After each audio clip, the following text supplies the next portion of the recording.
What is up, Major League Gamers? Yes, in honor of me finally finding my MLG glasses, today we're talking about not a defunct place, but a defunct game. Also, I have fixed the sound issue, so you're welcome.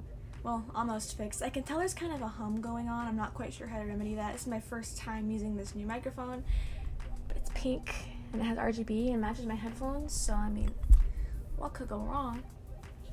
Anyway.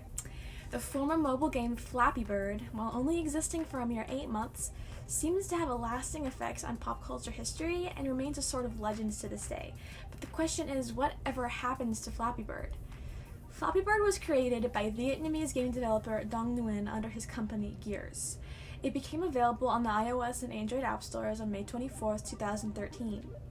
In this game, you control an 8-bit bird character as it moves through columns of green pipes.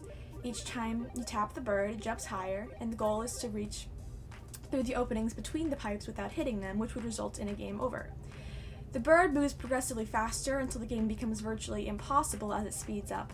But the farther you got before getting a game over, the higher your score was, and achieving a higher score was very addicting for players. There is also a medal system. During the game over screen, depending on your score, a badge will appear.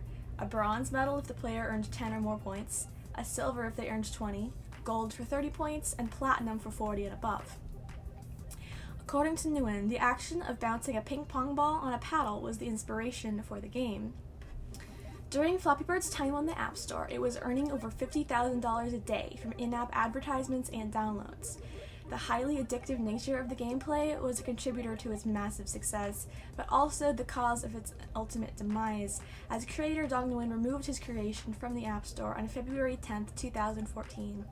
He claimed he felt too guilty for the addictiveness of Flappy Bird and its clear overuse that was rapidly sweeping the nation. Once people realized Flappy Bird was no longer available on the App Store, those who had deleted the app were kicking themselves, and those who still had the app realized what a valued commodity they now held. People started selling their phones and iPods loaded with Flappy Bird for exorbitant amounts of money, and that is still going on today. As you can see, Flappy Bird phones are still on eBay going for thousands of dollars. However, since most of us can't afford to shell out $2,000 for the joy of experiencing Flappy Bird one last time, imitation apps have since been created that are similar enough, such as Flappy Plane, Hellbird, Happy Rise, and Flappy Putin. Your glasses are coming off for sight purposes, but in late 2014, Baytech Games also released a licensed, coin-operated arcade game version of Flappy Bird, and it is still available today. I was in 5th grade when the Flappy Bird crisis happened, and I believe I had it on my iPod Touch 4th generation for a brief period of time before I realized the game was simply too difficult and deleted it. I regretted my decision once the game became unavailable, but even if I hadn't deleted it, I wouldn't have been able to bask in the glory for too long, because that iPod ended up getting run over by a car when I was in 7th grade.